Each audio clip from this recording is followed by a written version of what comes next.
Just before this video gets started, I want to give a big spoiler warning for the game. It'll be talking about endgame story, secret characters you can unlock, and completion rewards. So if you're okay with that, then I would highly recommend continuing the video. But if you're not okay with that, I would click off the video now.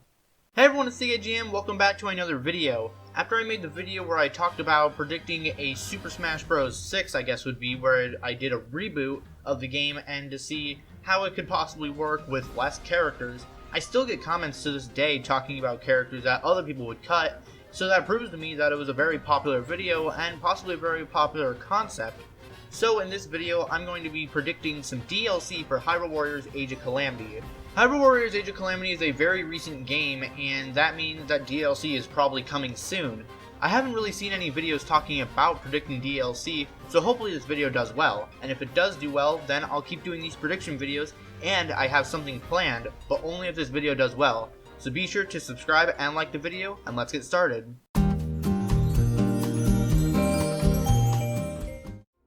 Before I get started with predicting anything, there will be a season pass for each different pack there is. I'm assuming there's going to be around 4 different characters for each pack, plus all the stuff that comes with them. Fire Emblem Warriors did have a similar thing, with each pack having 8 characters, and then a season pass with all the DLC coming up to $20. But I'm not too sure how many packs there will be, so I'm not going to predict a final pass with everything in it. But for each individual pack, it'll be about $8 each. First off, let's talk about the characters.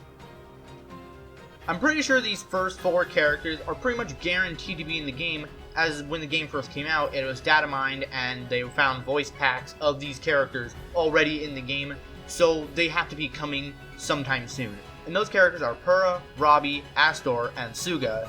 Now, it's pretty obvious that these characters will come. They are big to the story, they already have in-game models, and they fight a lot anyway, so it would make sense for them to come, and I think that's just a given anyway. The rest of the characters I talk about haven't been data mined in the game at all, but I think they might have a chance of showing up. The first one would be Cass from Breath of the Wild, and I think that'd be very possible. He's probably the most popular character that isn't in Age of Calamity at all, so I think he could fight pretty similarly, maybe to Ritos, but I still think he would fight pretty unique. The other character would be Harbinger Ganon, and he might be too similar to Tarako, but I still think it could maybe fight pretty unique, but who knows. And then we have Beetle. I don't know if that'll happen too much, but I think he'd be kind of the joke character in the DLC, and it'd be funny to fight as Beetle anyway.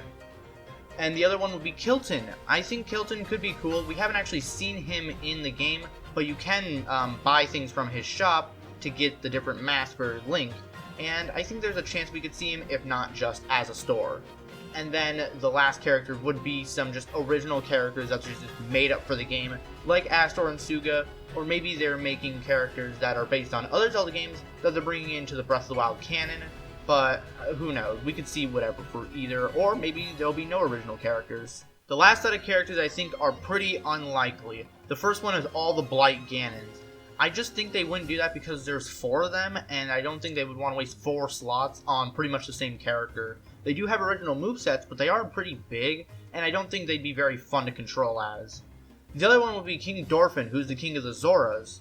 He's pretty big, he's really big actually, but I don't really see him fighting. You don't ever see him actually up, he's always just in his chair in both Age of Calamity and Breath of the Wild. And then the last one is Simon, who you see in Breath of the Wild in the same place with Purah when she is transformed into a child. All he does is just kind of stand there. He doesn't really seem like he could do anything, especially if we're going to get Purah and Robbie anyway, so I don't really think he could be in at all either. All the characters would come with new challenges and side quests and will be all unlocked at level 35. I think that's a pretty good margin for where they should start at, especially if you're just buying the game. They could possibly show up around chapter 5 or 4, I think, and once you beat those chapters, they would just automatically be unlocked. But if you already done those, then they just unlock right away. Next, let's get into some DLC story. I don't think it should be too big. I think it should focus on mainly 1 or 2 characters, and the first one would be for Purah and Robbie. I think they would go together. Purah and Robbie would want Impa to train them to get stronger so they can fend off any more bad guys that invade Hyrule Castle. That's pretty basic. But then we have for Sooga, Koga retires and makes Sooga the new leader of the Yiga clan, and Sooga trains to get better. Not all of these will just be characters training. For Astor, I think he would be still alive and trying to get revenge on Link for almost killing him. You would go to Korok Forest, then Gerudo Desert, and then to Hyrule Castle, where he would eventually be defeated, and that would just make sense. I also made one for Cass, where Cass travels back in time similar to the new champions, and tries to figure out why he traveled back in time. Eventually, he would want to stay because of Link. He would first start in Rito Village, and then go to Korok Forest, then Hyrule Castle. I also made one for Harbinger Ganon, except it's not very deep at all. He would just turn back on and try to battle the Hyrule guards before being caught by the king and escaping. I also think we could see some new DLC added for free, and they would be mostly add-ons to old characters. For Link, he would get new combos, which would also mean new side quests, and DLC costumes from Breath of the Wild, which includes the Midna one, the Tingle one, the Phantom Ganon one, and other ones like that. For Impa, she would get new combos, new costumes, I don't know what they could be, possibly based on other Impas from other Zelda games, and it would also come with new side quests. For Zelda, she could get a new weapon type, the Rapier, which is from the original Hyrule Warriors. She would also get her dress costume when you see her in actual Hyrule Castle during some scenes in Breath of the Wild, which would also come with new side quests and challenges. For Hestu, I think he should get some new combos and side quests. I only say that for Hestu because I don't like him that much and I don't feel like he's very complete right now. For the new champions, which is Sidon, Yunobo, Teba, and Riju, they should get champion outfits, similar to the champions that are the champions right now. For King Rome, I only just said give him a King Daphne's costume from Wind Waker. They could probably give him some other things, but I think it would be fun if they could give a king another king's outfit. And then I'm sure they could add more costumes, more combos for characters I didn't already list, and I think it'd be pretty cool to see new costumes come to more characters than just Link and the champions. And finally, we just have some bonus stuff. Of course, there should be some new challenges. You gotta keep people coming back to the game, so you gotta add some new challenges aside from just those story ones and ones dedicated to the new characters. I don't really know what they could be about, but they could always just do some random things like they always do.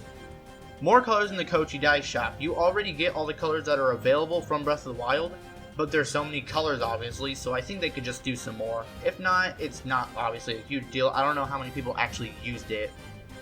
I also think you should be able to level up your weapons more, possibly up to level 35 and maybe even 40, because I think right now at 30, I think it's a little too low, and I think you should be able to tear down more enemies faster.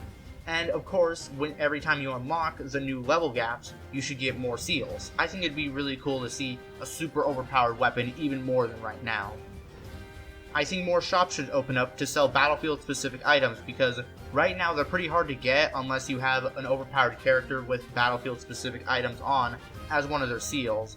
It would kind of suck to waste one of the slots for just something like that, so I think having a shop that could sell battlefield-specific items, it would be pretty nice.